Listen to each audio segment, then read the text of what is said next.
नमस्कार, हिमाचल दस्तक टीवी में आप सभी का स्वागत है। मैं हूं आपके साथ प्रवीण मुंगटा।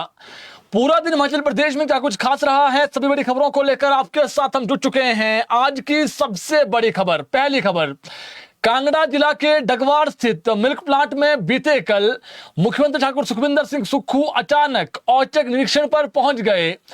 इस दौरान सीएम सुक्खू ने वहां पर अधिकारियों के क्लास लगा दी। निर्माण कार्य में धीमी रफ्तार और लापरवाही सामने आने पर सीएम ने सख्त रुख अपनाया और काम तुरंत रुकवाने के निर्देश दिए।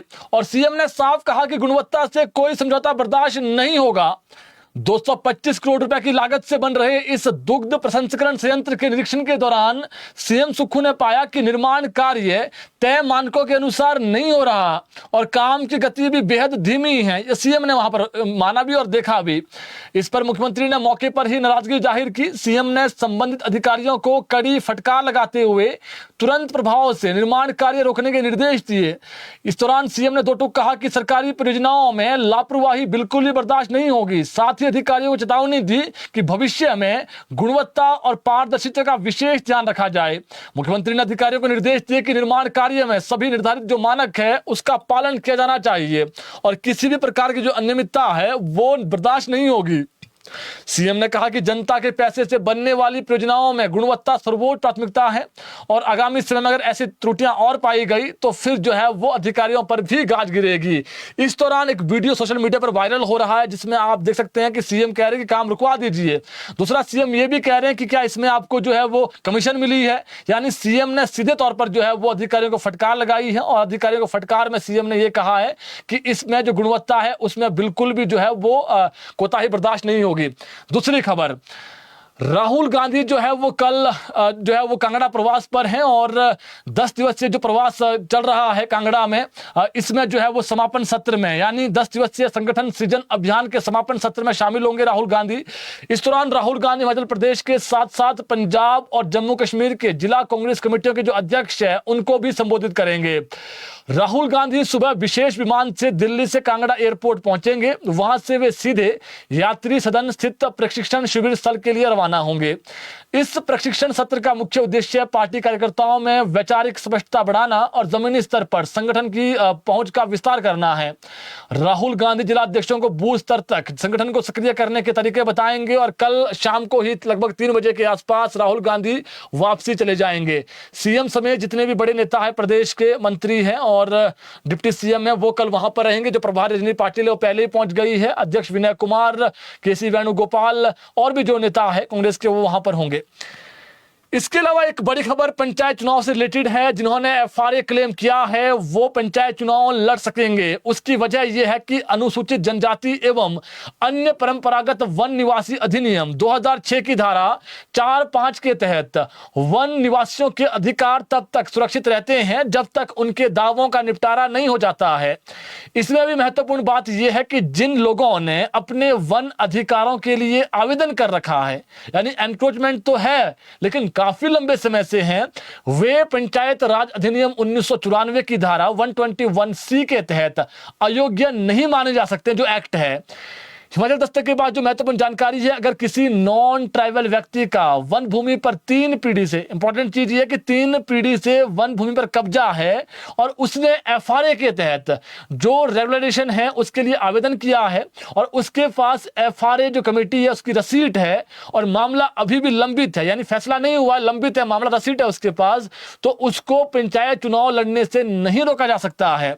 अगर कोई पंचायत में ऑब्जेक्शन करता है तो वो चुनाव अधिकारी जो है वो जो चुनाव अधिकारी वहां पर है उसको रसीद दिखा सकता है, जिसके बाद उसका जो है वो अयोग्य नहीं ठहराया जा सकता है। मान लीजिए पंचायत में कोई व्यक्ति ऑब्जेक्शन करता है कि इसका जो है वो 3 पीढ़ी से जो है वो कह सकते हैं इसका जो है वो वन भूमि पर कब्जा है, लेकिन इंपॉर्टेंट बात क्या है, 3 पीढ़ी से कब्जा होना चाहिए, एफआरए जो कमेटी की रसीद होनी चाहिए, वही चुनाव लड़ सकेंगे, चाहे वो पंचायत प्रधान हो, जिला परिषद हो या फिर कोई भी चुनाव हो जो भी वर्तमान में हो रहे हैं। इसके अलावा प्रदेश में जो है वो पंचायत व शहरी निकाय चुनावों में आचार संहिता के उल्लंघन की 2 शिकायतें राज्य निर्वाचन आयोग के पास पहुंची है। पहली शिकायत शिमला जिला के चौपाल से आई है, जबकि दूसरी धर्मशाला की है। चौपाल में प्रदेश कांग्रेस कमेटी पार्टी की जो कांग्रेस कमेटी जो है वो उसकी बैठक में, जो पार्टी की बैठक थी उसमें एक कर्मचारी के शामिल होने का आरोप लगाया है भाजपा ने। भाजपा की ओर से शिकायत दी गई है। शिकायत में आरोप है कि सरकारी कर्मचारी रहते हुए वो चुनावी बैठक में शामिल नहीं हो सकता था, लेकिन सीधे तौर पर जो है वो शामिल भी हुआ, जो सीधे तौर पर चुनावी आचार संहिता का उल्लंघन है। आयोग ने इस पर संज्ञान लेते हुए रिपोर्ट मांग ली है जो अधिकारी है, और कल रिपोर्ट आने के बाद राज्य निर्वाचन आयोग इस पर आगामी कार्रवाई करेगा। आयोग ने सभी रिटर्निंग जो अधिकारी है उनको सख्ती से निपटने के निर्देश पहले ही दे रखे हैं, और इस मामले में जो निर्देश हैं वो दिए गए हैं। दूसरा मामला जो है वो धर्मशाला का है। धर्मशाला में भी जो है वो शिकायत आई है, धर्मशाला नगर निगम की। वहां पर चुनाव से संबंधित जो शिकायत है वो हमने कल बता दी थी आपको। विशाल नेहरिया ने शिकायत दी है कि चुनाव प्रक्रिया के बीच नगर निगम ने 17 जो नए विकास कार्य उसके टेंडर जारी कर दिए। ये जो है वो आदर्श आचार संहिता का उल्लंघन है, और शिकायत में इन टेंडरों को रद्द करने के साथ साथ इसके लिए जो जिम्मेदार अधिकारी है उनके खिलाफ अनुशासनात्मक और जो दंडात्मक कार्रवाई है उसकी मांग की गई है। शिकायत में नगर निगम आयुक्त और एसडीओ को चुनावी प्रक्रिया संपन्न होने तक बदलने की मांग की गई है। आयोग ने इस पर भी रिपोर्ट मांगी है, और कल दोनों मामलों पर कार्रवाई हो सकती है। लेकिन इस मामले में जो दूसरा वाला मामला हमने बताया, इसमें एक अधिकारी का बयान आया था कि हमने जो है वो रद्द कर दिए थे टेंडर। जब ये हमारे मामला ध्यान में आया, ऐसा नहीं था कि हमने पहले वो जारी किए थे जिस दिन आचार संहिता नहीं लगी थी, ये उनका कहना है। इसके अलावा हिमाचल प्रदेश में नगर निकाय चुनाव के लिए आज से नामांकन प्रक्रिया शुरू हो गई है, यानी ऑफिशियली आज जो वोटर्स जो कह सकते हैं कैंडिडेट्स हैं उन्होंने नॉमिनेशन शुरू कर दिया है। पालमपुर, मंडी, धर्मशाला और सोलन नगर निगम सहित अन्य क्षेत्रों के नगर पंचायत और नगर परिषद चुनाव के लिए 29, 30 अप्रैल और 2 मई को सुबह 11 बजे से दोपहर 3 बजे तक नामांकन पत्र जमा होंगे। 4 मई को नामांकन पत्रों की जांच होगी। 6 मई को नामांकन वापसी होगी। इसी दिन शाम को चुनाव चिन्ह आवंटित हो जाएंगे। 17 मई को सुबह 7 बजे से दोपहर 3 बजे तक मतदान होगा, और नगर पंचायत और नगर परिषदों में मतों की जो गणना है वो 17 मई को मतदान पूरा होने के बाद शुरू होगी। नगर निगम की जो मतगणना है वो 31 मई को होगी, आपको पहले हमने बता दिया था बीते कल। ऐसे में आज नगर परिषद कुल्लू के 11 वार्डों के लिए पहले दिन 4 पार्षदों के द्वारा नामांकन पत्र भरा गया, यानी 4 उम्मीदवार आ गए। सभी प्रत्याशी अपने अपने समर्थकों के साथ तहसील कार्यालय पहुंचे, और वहां पर तहसीलदार के समक्ष जो अपने अपने जो आवेदन पत्र है वो उन्होंने प्रस्तुत किए, जो भी डॉक्यूमेंट लगते हैं। वहीं ऊना जिला की बात करें तो यहाँ पर नगर पंचायत अंब में भी नामांकन प्रक्रिया आज से शुरू हो गई है। नामांकन के पहले दिन दोपहर 2 बजे तक वार्ड संख्या 3 से 2 और वार्ड संख्या 5 से 1 प्रत्याशी ने तहसीलदार कार्यालय अंब में चुनाव अधिकारी के समक्ष नामांकन पत्र दाखिल किया, तो यहां पर भी उम्मीदवार आ गए हैं। वहीं विभिन्न राजनीतिक दलों ने अपने प्रत्याशियों की जो घोषणा है वो करना शुरू कर दी है। भाजपा प्रदेश अध्यक्ष डॉक्टर राजीव बिंदल ने मंडी और पालमपुर नगर निगम चुनाव के लिए पार्टी के जो अधिकृत उम्मीदवार हैं उनकी घोषणा आज कर दी है। भाजपा ने मंडी से 15 प्रत्याशियों का उतारा है, और पालमपुर से 2 प्रत्याशियों की जो घोषणा है वो कर दी है, बाकियों की होगी। बीजेपी ने वार्ड नंबर जो है वो खलियार से जो वार्ड है उससे रणवीर सिंह को टिकट दिया है, और पुरानी मंडी से सरिता हांडा और पडल वार्ड से निर्मला वर्मा को प्रत्याशी बनाया है। जो नेला वार्ड है वहीं पर मंडी में उससे मंजू देवी, मंगवाई से कृष्णा ठाकुर, जो सरियारड़ है वहां से वीरेंद्र सिंह आर्य, और जो वहां पर तलियाहट एक जगह है वहां पर से जो है जितेंद्र सिंह, और पैलेस कॉलोनी 1 से गुरदीप कौर, पैलेस कॉलोनी 2 से सुमन ठाकुर, और सुहड़ा वार्ड से नेहा कुमारी को टिकट दिया। ये हमने आपको जो उम्मीदवार बता दिए हैं। समखेतर वार्ड से जितेंद्र शर्मा, और भगवान से गागन कश्यप, और धनहेड़ा से रजनी शर्मा, बहना से गुरबचन सिंह, और दोहंदी से रीता देवी को जो है वो टिकट प्रत्याशी बनाया गया है। वहीं पालमपुर नगर निगम में वार्ड नंबर 11 राजपुर से किरणा देवी, और वार्ड नंबर 15 से लता देवी को जो है बीजेपी ने टिकट दिया है। उधर नगर परिषद सुजानपुर में कांग्रेस समर्थित प्रत्याशियों की घोषणा कर दी गई है। यह घोषणा सुजानपुर के जो ब्लॉक कांग्रेस अध्यक्ष है राजेंद्र वर्मा उन्होंने जो है वो की है। उनके साथ प्रभारी राजकुमार शर्मा, सुरेंद्र गुप्ता, मधुसूदन अवस्थी और सुमन अटवाल की जो उपस्थिति है उसमें की गई है। 9 वार्ड वाले इस निकाय में 7 वार्ड में प्रत्याशी घोषित कर दिए गए हैं, जबकि 2 वार्डों में जो नाम है वो तय होने बाकी है। इसमें जो है वो थोड़ा समय लगेगा। धर्मशाला और सोलन नगर निगम में भी भाजपा ने टिकट जो है वो तय नहीं हो पाए हैं, इसमें करेंगे। 4 नगर निगम के कुल 64 पदों में से कुछ के टिकट आज शाम तक तय होंगे, जबकि कुछ कल फाइनल हो जाएंगे। इसी तरह कांग्रेस ने भी पिछले कल धर्मशाला के जो उम्मीदवार थे टिकट है उनको फाइनल कर दिए हैं, मगर पालमपुर, सोलन और जो मंडी है वहां पर कांग्रेस ने भी अपने पत्ते नहीं खोले हैं। फाइनल कर रही है कांग्रेस कैंडिडेट वहां पर। कांग्रेस भी आज शाम तक अधिकतर जो कैंडिडेट है वो अपने दे देगी। बेशक कांग्रेस भाजपा भाजपा अभी अपने प्रत्याशी तय नहीं कर पाई है, मगर आज से 41 नगर पंचायत और जो नगर परिषद समेत 4 नगर निगमों के लिए भी नामांकन प्रक्रिया शुरू हो गई है। 29-30 अप्रैल और 2 मई को नामांकन की तारीख है। ऐसे में दोनों दलों के पास प्रत्याशी तय करने के लिए कल और परसों का दिन बचा है, तभी प्रत्याशी जो है वो 2 मई तक नामांकन दाखिल कर सकेंगे। राज्य के 4 जो नगर निगम है उसमें कुल 64 पार्षद चुने जाने हैं और दोनों दल अपने उम्मीदवार चुनाव में उतारेंगे, जिसमें से उतार दिए हैं कुछ, बाकी कुछ उतारेंगे। बाद में जिस दल के जो ज्यादा पार्षद जीत कर आएंगे उन्हीं में से जो मेयर और जो डिप्टी मेयर है वो चुने जाएंगे। नगर निगम सोलन में त्रिकोणीय मुकाबला देखने को मिलेगा। निगम सोलन के चुनाव में जहां बीजेपी कांग्रेस चुनावी मैदान में है और वहीं अब आम आदमी पार्टी ने भी अपने उम्मीदवार उतारे हैं, यानी इस बार त्रिकोणीय मुकाबला हो गया है। 17 वार्डों में जो प्रत्याशी है वो दे दिए हैं, चुनाव त्रिकोणीय जो है हो गया है, दिलचस्प हो गया है मुकाबला अब सोलन में। आम आदमी पार्टी के प्रदेश प्रवक्ता राजीव शर्मा ने आज सोलन में प्रेस कॉन्फ्रेंस की और कहा कि भाजपा कांग्रेस ने हमेशा से ही सत्ता में आकर जनता को ठगा है, उन्होंने आरोप लगाए हैं, लेकिन इस बार आम आदमी पार्टी अपने सशक्त उम्मीदवार को चुनावी मैदान में उतारने जा रही है। आज सोलन शहर के जो सोलन शहर है वो जनता जो वहाँ की जनता है वो पानी कूड़ा समय पर ना उठाने से परेशानी में है, जनता परेशानी में है और भाजपा कांग्रेस के नेताओं ने शहर को और नगर निगम को अपनी जागीर बना लिया है। लेकिन इस बार आम आदमी पार्टी सभी वार्डों में अपने जो उम्मीदवार हैं उसको उतारने जा रही है, जो कि लोगों के मुद्दों पर जो है वो उठाएंगे और मुद्दों पर काम करेंगे। इसके अलावा भाजपा ने नगर परिषद कांगड़ा चुनाव के लिए अपनी दूसरी सूची जारी कर दी है। आज भाजपा के जो प्रदेश उपाध्यक्ष जो विधायक है लोकल वहां पर पवन काजल, उन्होंने वार्ड 5 के से सेवानिवृत्त हेल्थ सुपरवाइजर रीता शर्मा और वार्ड 7 से सारिका जो ग्रोवर हैं, टीचर बताई जा रही है, इसको मैदान में उतारा है। काजल ने बताया कि नगर परिषद के सभी 9 वार्डों के लिए उम्मीदवारों की घोषणा की जा चुकी है और भाजपा में शिक्षित और जो अनुभवी उम्मीदवार है उनको मैदान में उतारा है। विधायक ने सभी घोषित उम्मीदवारों को निर्देश दिए हैं कि वे तुरंत अपने अपने क्षेत्रों में चुनाव प्रचार में जुट जाएं। उन्होंने कहा कि कार्यकर्ता घर घर जाकर पूर्व जनप्रतिनिधियों की विफलताओं और भाजपा के सुशासन के मॉडल को जनता के सामने रखें, ये उन्होंने कहा है। इसके अलावा दूसरी खबर, पंचायती राज संस्थाओं के चुनाव से ठीक पहले जिला शिमला की सैकड़ों ग्रामीण महिलाओं के बैंक खाते में पैसा आएगा 1500 रुपए। इंदिरा गांधी प्यारी बहना सुख सम्मान जो निधि योजना है, इसके तहत 1500 रुपए की जो 3 किस्तें हैं वो मिलनी है और 3 माह का जो पैसा वो एक साथ आएगा खाते में। 4500 रुपए के आसपास 4500 रुपए मिलेगा महिलाओं को। इसके लिए सरकार की ओर से जिला प्रशासन को जो बजट है वो मिल चुका है, इसे अब किसी भी वक्त जो है वो खाते में डालेगा महिलाओं की। ग्रामीण महिलाएं लंबे समय से इस योजना के तहत पैसा मिलने का इंतजार कर रही थी। खास बात यह है कि पंचायती राज संस्थाओं के चुनाव का बिगुल बजने के साथ ही ग्रामीण इलाकों में इन दिनों चुनावी सरगर्मियां तेज हैं। जिला कल्याण विभाग के अनुसार शिमला जिला के कुपवी और डोडरा कुवार की जो महिलाएं हैं, इसमें जो कुवार क्षेत्र वहां की 2150 महिलाएं डोडरा कुवार की और जो कुपवी की है वहां की महिलाएं भी है। इनमें करीब 95 लाख रुपए का जो बजट है वो जारी किया गया है। डोडरा कुवार क्षेत्र की ग्रामीण महिलाओं के लिए जो है 22 लाख रुपए की जो चीज है वो जारी की गई है। दोनों इलाकों की सैकड़ों महिलाओं को 1 जनवरी से 31 मार्च तक की जो 3 किस्तें हैं वो खाते में आएगी। आने वाले दिनों में ये उनके बैंक में पैसा आ जाएगा।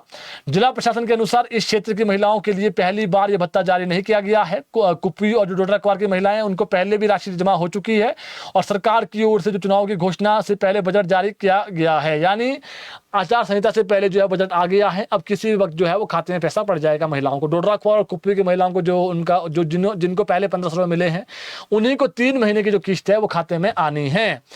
इसके अलावा दूसरी खबर, सरकार को यदि किसी मामले में आदेश जारी करने हैं तो उसके लिए पहले राज्य चुनाव आयोग की मंजूरी लेनी होगी। यह मंजूरी लेने के बाद आज राजस्व विभाग ने मंडी डिवीजन के 8 कानूनगो को नायब तहसीलदार के पदों पर प्रमोट किया है। यानी जो खबर चल रही सोशल मीडिया पर कि नहीं कर सकते हैं, लेकिन इसमें बता दें आपको जो हमारी जानकारी है, हमने अधिकारियों से बातचीत की, उस अनुसार राज्य चुनाव आयोग से इसके लिए विशेष मंजूरी मांगी गई थी। क्योंकि प्रदेश में चुनाव आचार संहिता लागू है तो इसके चलते ये मांगी गई थी। बताया जा रहा है कि राजस्व विभाग में कुछ लोग रिटायर होने वाले हैं जिनको पदोन्नति का जो लाभ है वो समय पर नहीं मिल पाया था। ऐसे में उनको अब लाभ दे दिए जाने के लिए चुनाव आयोग से मंजूरी लेकर यह प्रमोशन दी गई है। कानूनगो से नायब तहसीलदार बनाए गए लोगों में संतोष कुमार बगशाड़, चुनीलाल सब तहसील छतरी, रमेश कुमार निदेशक भू संपदा विभाग कार्यालय मोहिनी देवी तहसील सुंदरनगर, धर्मचंद निहरी, कालीदास एसडीएम जो है वो धर्मपुर कार्यालय, धर्मचंद सदर हमीरपुर व प्रकाश चंद सर्किल दियोली सदर बिलासपुर के नाम शामिल हैं जिनको पदोन्नति मिली है। इनकी नियुक्ति के आदेश जो है वो अलग से जारी किए जाएंगे। इसके अलावा प्रदेश में इलेक्ट्रिक बसों की सप्लाई समय सीमा के भीतर नहीं करने पर एचआरटीसी ने कंपनी को करोड़ों रुपए का जो जुर्माना है वो लगाया है। निगम ने साफ कहा है कि कंपनी इलेक्ट्रिक बसों की सप्लाई में जितने दिन की देरी करेगी उसे उतने दिन तक जुर्माना भरना पड़ेगा, लगाया जाएगा उस पर। तय समय पर इलेक्ट्रिक बसों की आपूर्ति नहीं होने पर एचआरटीसी ने बस निर्माता कंपनी जो ओलेक्ट्रा ग्रीन टेक लिमिटेड है, इस पर करीब 8 करोड़ रुपए का जो जुर्माना है वो लगाया है। कंपनी को मार्च 2026 तक इलेक्ट्रिक बसों की सप्लाई पूरी करनी थी, लेकिन निर्धारित समय सीमा गुजरने के बाद भी बसें नहीं पहुंच सकी हैं। निगम प्रबंधन ने इस देरी को गंभीरता से लेते हुए अनुबंध की शर्तों के अनुसार कंपनी पर जुर्माना लगाया है। प्रदेश सरकार और एचआरटीसी ने कुल 297 इलेक्ट्रिक बसों का ऑर्डर कंपनी को दिया है। इसकी कीमत करीब 424 करोड़ रुपए है। इन बसों को चरणबद्ध तरीके से हिमाचल के विभिन्न डिपो में भेजा जाएगा। योजना के तहत पहले चरण में कुल बसों की करीब 50% सप्लाई होनी थी। आपको बता दें कि एचआरटीसी ने प्रदेश में 36 स्थानों पर इलेक्ट्रिक बसों का ट्रायल करवाया था और मैदानी क्षेत्रों में इलाकों में ई बस का जो ट्रायल है वो सफल हो रहा, लेकिन पहाड़ी क्षेत्रों में ई बस का जो ट्रायल है इसके दौरान तकनीकी जो कमी है वो दिखाई दी, तकनीकी कमी सामने आई। ट्रायल के दौरान पहाड़ी क्षेत्रों में इलेक्ट्रिक बसें 160 किलोमीटर तक ही चल पाई, जबकि कंपनी ने एक बार बैटरी चार्ज करने पर 180 किलोमीटर चलने की जो गारंटी है वो दी है। फिलहाल कंपनी इन तकनीकी कमी को दूर करने में जुटी है और हिमाचल में आपको बता दें इलेक्ट्रिक बसें अभी तक कारगर है वो साबित नहीं हो पाई है। कुछ बसें शिमला की बात करें तो यहाँ पर 24-25 बसें तो ऐसी है जो हमें जो देख सामने है, हालांकि इसका आंकड़ा और भी हो सकता है, जो खराब है। 6-6 महीनों से धूले फांक रही है, 6-6 महीने से बसें खराब है। वजह ये बताई जा रही है कि उसके पुर्जे खराब होने के बाद अभी तक पुर्जे नहीं आ पाए हैं। सूचना ये भी है कि जो उसका पुर्जा है वो मिल ही नहीं रहा है। अब कहीं चाइना से मंगाना पड़ेगा, किसी और कंट्री से मंगाना पड़ेगा, वो अलग बात है, लेकिन जो है वो सोचने वाली बात है कि करोड़ों की बसें हैं, महंगी बसें हैं, लेकिन वो खराब हो गई तो खड़ी है। अब सरकार ने जो है इलेक्ट्रिक बसों के लिए तो आवेदन मंगवा तो रखी है, कंपनी भेज भी देगी, लेकिन फायदा क्या है जब वो टेक्निकल फॉल्ट आ सकता है किसी भी बस में, और किसी से ये बात चाहे वो कोई भी बस हो, चाहे वो डीजल बसें हो या फिर इलेक्ट्रिक बसें हो, लेकिन बात यह कि जब खराब हो जाए तो खराब होने के बाद जो करोड़ों की बसें हैं अगर उसको खड़ा रख दिया जाए 6-6 महीने तक, वो तर्कसंगत नहीं है। तो इस ओर भी जो है वो एचआरटीसी को ध्यान देना चाहिए। हाईकोर्ट ने सीबीएसई स्कूलों में पढ़ाने के लिए शिक्षकों की छठवीं परीक्षा के खिलाफ दायर याचिका है इसको खारिज कर दिया। ये बड़ी खबर है आज की। याचिकाओं के खारिज होने पर अब शिक्षकों के परीक्षा परिणाम घोषित किए जा सकेंगे, क्योंकि इस मामले में कोर्ट ने अंतरिम आदेश पारित कर परीक्षार्थी बने शिक्षकों के परीक्षा परिणाम को घोषित करने पर रोक लगा रखी थी। कोर्ट ने स्पष्ट किया था कि प्रतिवादियों द्वारा परीक्षा का संचालन जारी रखा जा सकता है, परंतु अंतिम परिणाम अदालत की अनुमति के बिना जारी नहीं किया जाएगा। ये कोर्ट ने पहले कहा था। कोर्ट ने याचिकाकर्ताओं के साथ साथ अन्य व्यक्तियों की जो शिकायतें हैं उसको ध्यान में रखते हुए राज्य सरकार को उन शिकायतों पर उचित निर्णय के लिए छूट दी थी, और उसके बाद जो है वो कहा था कि वर्तमान रिट याचिका का कोई प्रभाव प्रतिवादियों द्वारा उचित निर्णय लेने में बाधक नहीं बनेगा। न्यायाधीश विवेक सिंह ठाकुर और न्यायाधीश रंजन शर्मा की जो खंडपीठ है हाईकोर्ट में डबल बेंच है, Himachal Pradesh joint teachers front द्वारा दायर याचिका पर अपना फैसला सुरक्षित रख लिया था कुछ दिनों पहले। कोर्ट ने याचिकाकर्ताओं को जो याचिकाकर्ता है उनकी याचिका को खारिज करते हुए कहा कि सीबीएसई से संबंध विद्यालयों के लिए जो विवादित योजना 19 जनवरी 2026 को अधिसूचित की गई थी, यानी जो ऑर्डर जो है वो निकाले थे, उसमें कोई खामी नहीं है। कोर्ट ने कहा है कि विवादित स्कीम में न कुछ असंवैधानिक है और न ही यह कानून का उल्लंघन करती है, न ही ये मनमानी है और न ही ये अनुचित है और न ही किसी भी तरह की जो है वो इससे कुछ चीजें विकृत हो रही है। कोर्ट ने उपयोजना के विवादित अंश को निष्पक्ष, न्याय संगत, पारदर्शी और वस्तुनिष्ठ ठहराया।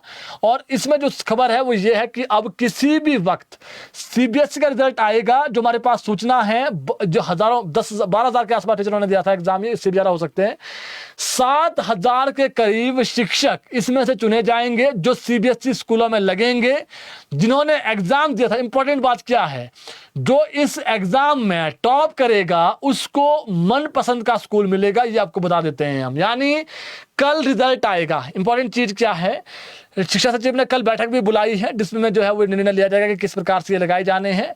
तो इसमें जो रिजल्ट है वो कल आएगा जी। तो यानी सीबीएसई का जो रिजल्ट है, जो शिक्षकों ने एग्जाम दिया, उसका रिजल्ट कल आने की पूरी संभावनाएं हैं।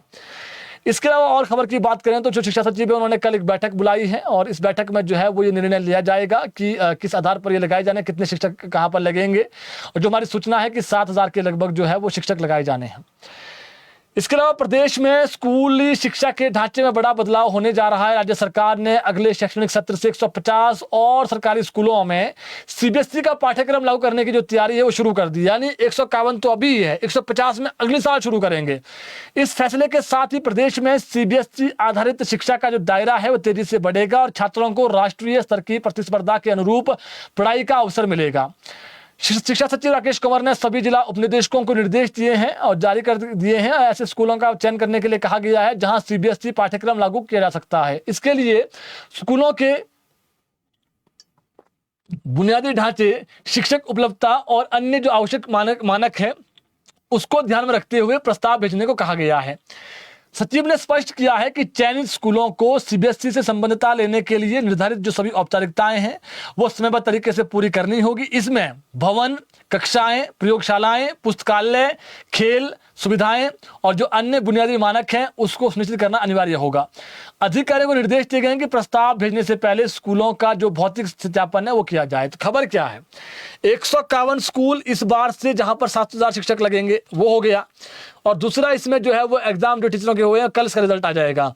लेकिन अगले साल यानी जो नया शैक्षणिक सत्र होगा उसके लिए भी सरकार पहले से ही 150 स्कूलों का जो चयन है वो अभी से शुरू करना चाह रही है ताकि अगले साल 150 और स्कूल हो जाए। और उससे क्या होगा कि लगभग जो है वो 300 के आसपास स्कूल फिर उसके बाद जो है वो सीबीएसई से हो जाएंगे। तो ये मान के चलिए कि जहां पर ये लग रहा है किसी स्कूल को कि उसका इस बार हो जाना चाहिए था सीबीएसई स्कूल में, इस बार नहीं हो पाया मान लीजिए कोई स्कूल, तो अगली बार जहां पर ग्राउंड पूरा है, जो है वो बच्चों के लिए अच्छी सुविधा है, क्योंकि जो सीबीएसई का जो आपको बता दें सीबीएसई के लिए जो है वो हर चीज जरूरी होती है। ग्राउंड होना चाहिए, वहां पर जो है वो प्रैक्टिकल के लिए जो है वो चीजें होनी चाहिए स्कूलों में। ऐसा कि साइंस का जो प्रैक्टिकल अगर प्रैक्टिकल तरीके से बहुत सारी चीजें होती है, तो इसके आदेश दे दिए हैं अधिकारियों को कि आप देखें कि कौन सा स्कूल जो है वो खरा उतर पाएगा इस सीबीएसई के पैटर्न पर। तो सरकार ये चाह रही है कि जो गरीब का बच्चा है वो भी सीबीएसई में पढ़ सके। अच्छी स्कीम है, अच्छी स्कीम हम इसलिए करेंगे धरातल पर उतरती है। अगर अच्छे तरीके से इसमें टीचर्स भी अब आगामी समय में आएंगे और बच्चों को अच्छी शिक्षा मिलेगी। जो जहां पर सीबीएसई जो प्राइवेट स्कूल है वहां पर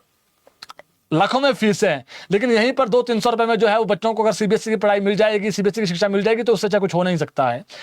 इसके अलावा जेबीटी भर्ती का जो परीक्षा परिणाम है वो घोषित कर दिया गया है। आज 948 अभ्यर्थी दस्तावेज सत्यापन के लिए शॉर्टलिस्ट किए गए हैं। हिमाचल प्रदेश राज्य चयन आयोग हमीरपुर ने जूनियर बेसिक टीचर यानी जेबीटी जॉब ट्रेनी भर्ती के लिए आयोजित कंप्यूटर आधारित जो स्क्रीनिंग टेस्ट है उसका परिणाम आज घोषित कर दिया है। यह परीक्षा 25 से 27 फरवरी के बीच आयोजित की गई थी। आयोग द्वारा दी गई जानकारी के अनुसार कुल 600 पदों के लिए जो है वो आयोजित इस भर्ती में 17,201 आवेदन प्राप्त हुए थे, जिनमें से 16,173 अभ्यर्थी परीक्षा में शामिल हुए, जबकि 1,028 जो अभ्यर्थी अनुपस्थित रहे।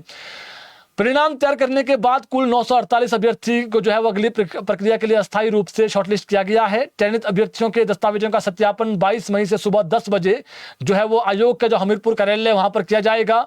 आयोग ने स्पष्ट किया है, इंपॉर्टेंट चीज क्या है कि निर्धारित तिथि पर उपस्थित न होने वाले अभ्यर्थियों को आगे कोई मौका नहीं दिया जाएगा। ऐसा नहीं कि जिस दिन है जी आपका जो कह सकते हैं जिस दिन आपको बुलाया गया है उस दिन जाएं आप, वरना फिर आप बाद में चैलेंज नहीं कर पाएंगे कि सर मेरा घर में कोई ट्रेजेडी हो गई थी, बहुत सारी चीजें होती है। दस्तावेज सत्यापन का विस्तृत कार्यक्रम जल्द ही आधिकारिक जो वेबसाइट है जो राज्य चयन आयोग की उस पर आ जाएगा और अभ्यर्थियों को ईमेल के माध्यम से जो है जो सूचना है वो आ जाएगी। आयोग ने यह भी कहा है कि परिणाम तैयार करने में पूरी सावधानी बरती गई है, फिर भी किसी तकनीकी त्रुटि की स्थिति में सुधार का अधिकार जो है वो सुरक्षित रखा गया है। इसके अलावा हिमाचल प्रदेश सचिवालय के चतुर्थ श्रेणी कर्मचारी संघ में फर्जी लेटर पैड के इस्तेमाल का मामला सामने आया है और मामला सामने आने के बाद जो संगठन है उसने सख्त कदम उठाए हैं।